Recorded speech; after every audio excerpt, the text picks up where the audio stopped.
안녕하십니까. 더불어민주당 신현영입니다.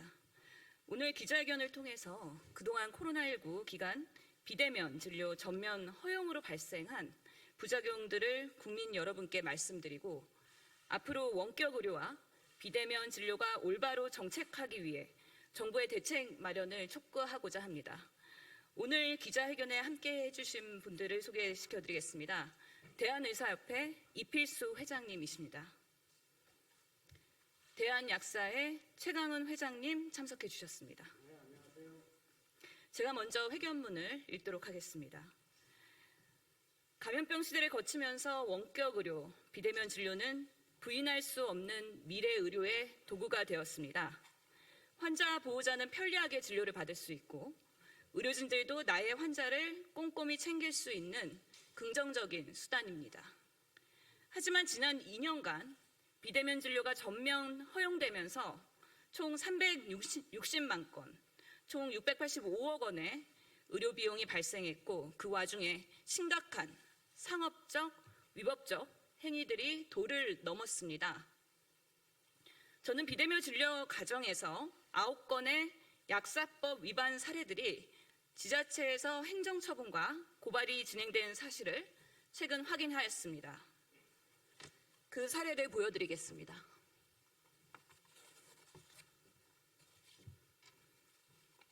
비대면 처방전을 가지고 무허가 수입 의약품으로 무자격자가 조제하여 기소된 사건, 그리고 중개 플랫폼 사업자가 약국의 장소에서 의약품을 판매 알선하여 수사 의뢰된 사건, 배달 전문 약국 자체에서 카톡이나 플랫폼을 통해 전문 의약품 또는 일반 의약품을 약국의 장소에서 배달 판매하여 업무 정지, 벌금, 고발한 사건들, 마지막으로 임의 조제나 대체 조제 후 담당 의사에게 알리지 않았던 약국들이 자격 정지나 고발된 사례가 9건이 이렇게 확인이 되었습니다. 이 자료는 추후에 저희가 보도자료에 첨부해서 보내드릴 예정입니다. 이 중 8건은 서울시에서, 그리고 1건은 경남에서 발생한 일인데 지자체의 의지에 따라서 이런 위법 사례가 발굴될 수도 또는 은폐될 수도 있습니다. 이러한 위법 사례는 300만 건의 진료 중에 빙산의 일각일 수도 있습니다. 저는 얼마 전 원격 의료 플랫폼 닥터나우에서 원하는 약 담아두기 서비스에 대한 문제점을 지적한 바 있습니다. 보건복지부는 의료법과 약사법 위반에 해당될 수 있어 고발 등 법적 조치에 나서겠다고 했지만 조사 중이라는 이유만으로 아직 미온적인 대응을 하고 있습니다. 이렇듯 정부는 위법 사례를 인지하고 있음에도 불구하고 비대면 진료를 사실상 전면 허용으로 방치해왔습니다. 심지어 초기에는 마약류, 향정신성 의약품을 포함하면서 약물 남용의 시장을 조장한 바가 있습니다. 정부는 문제가 발생하면 가이드라인을 만들겠다고 답하지만 이미 사후 약방문입니다. 감염병 예방법에는 심각 단계 이상의 위기 경보의 경우 필요한 경우에는 한시적 비대면 진료를 허용하고 있습니다. 즉 심각 단계라 하더라도 무조건 비대면 진료를 전면 허용해야 하는 것이 아닙니다. 지금이라도 어떤 경우가 필요한 것인지 기존 비대면 진료에 대한 올바른 평가, 그리고 부작용 사례 확인과 대안 마련, 코로나 확진자와 자가격리자 등 꼭 필요한 경우에 허용되는 범위에 대한 검토가 필요합니다. 윤석열 대통령은 후보 시절 원격 의료를 허용 공약했고 국정과제로도 발표한 바 있습니다. 코로나 장기화되는 시기에 윤석열 정부의 보건복지부 장관 자리는 여전히 공석입니다.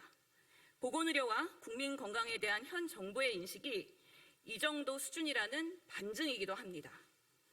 원격 의료 플랫폼을 통해 의료 상담받기, 전문 의약품 골라 담기 등 마치 의료를 쇼핑하듯이 소비하는 행태를 부추기고 자극하는 의료 과잉이 발생하지 않도록 해야 합니다. 그리고 의사 처방, 약사 조제 체계가 무너지지 않도록 대면 진료와 비대면 진료의 통합 체계를 올바로 안착하기 위해서 정부가 적극적으로 나서야 합니다. 꼭 필요한 환자들한테 꼭 필요한 의료가 제공될 수 있는 비대면 시스템 구축하는데 윤석열 정부와 보건복지부의 신속한 대처 기대하겠습니다. 국민 생명과 건강보다 더 급한 것은 없습니다. 이상입니다. 다음은 대한의사협회 이필수 회장님께서 발언해 주시겠습니다.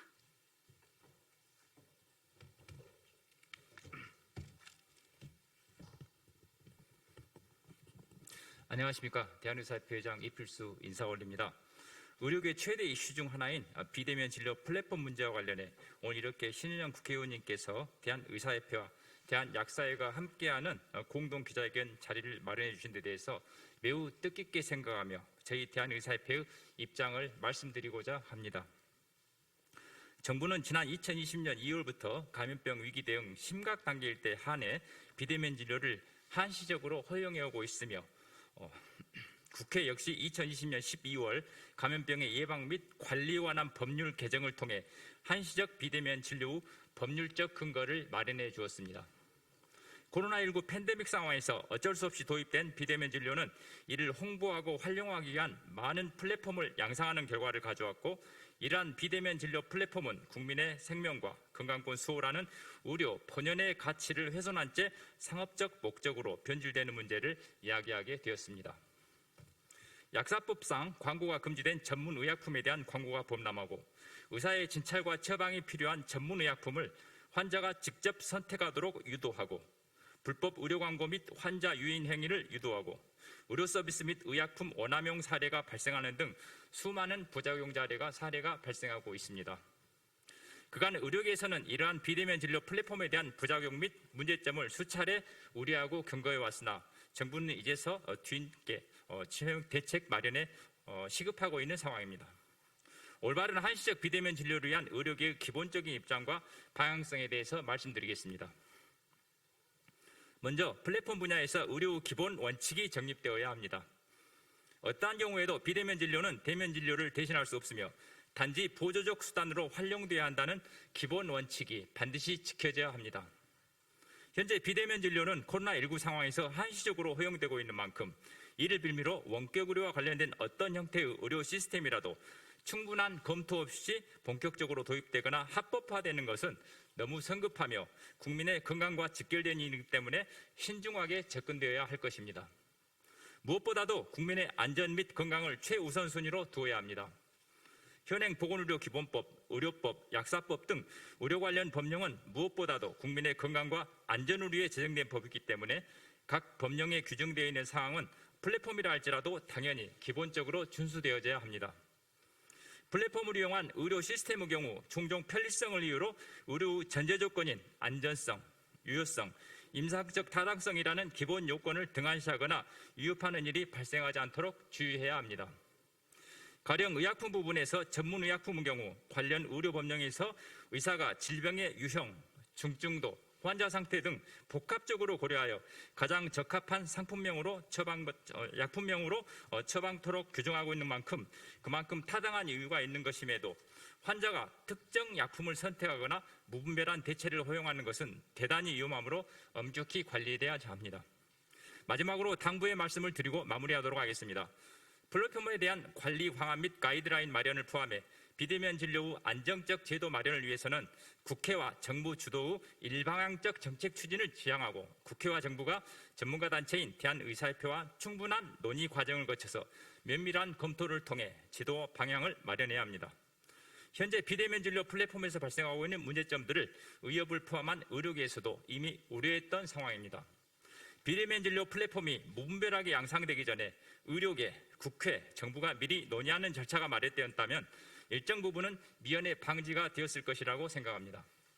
대한의사협회도 비대면 진료 플랫폼과 의료 정보 시스템 팽창에 대비하여 올바른 방향 정시를 위해 최근 정보의학 전문위원회를 구성하였습니다.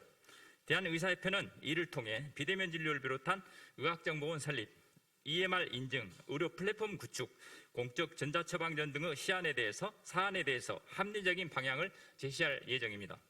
국민을 위한 합리적이고 안전한 의료제도가 설계될 수 있도록 국회와 정부가 전문가 단체인 대한의사협회와 사전에 긴밀히 협조하고 논의할 수 있는 시스템을 마련해 주시기를 다시 한번 부탁드립니다. 감사합니다. 다음은 대한약사회 최강훈 회장님께서 발언해 주시겠습니다.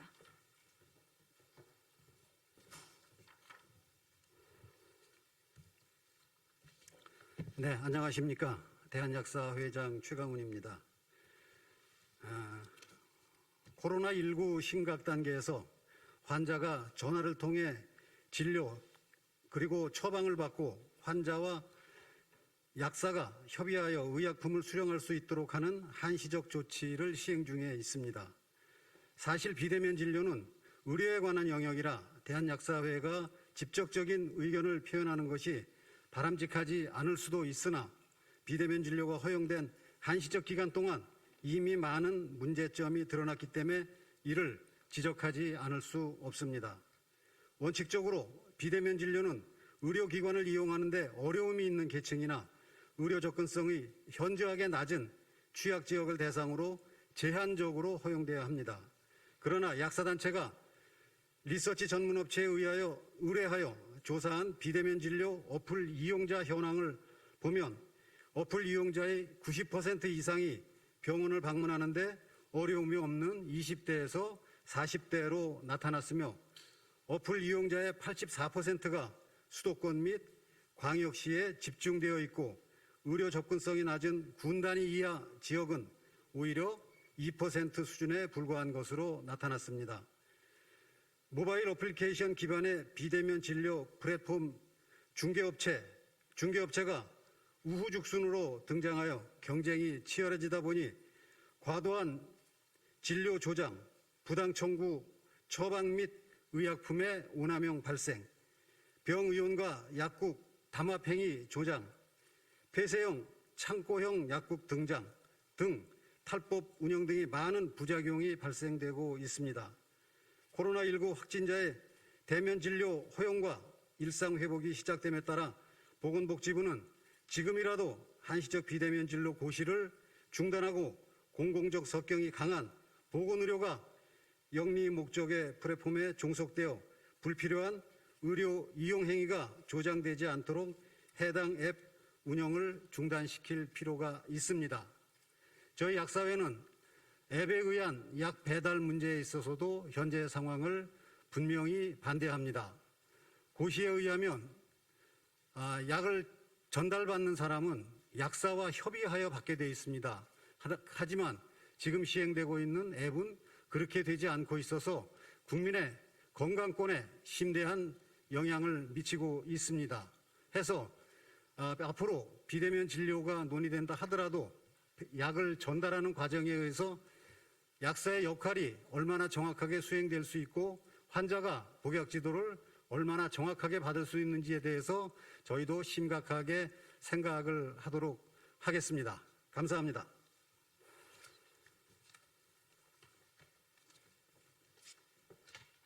예, 이상으로 대한의사협회와 대한약사회와 함께하는 비대면 진료 기자 간담회를 마치겠습니다. 혹시 추가 질문 있으면 밖에서 받도록 하겠습니다. 감사합니다.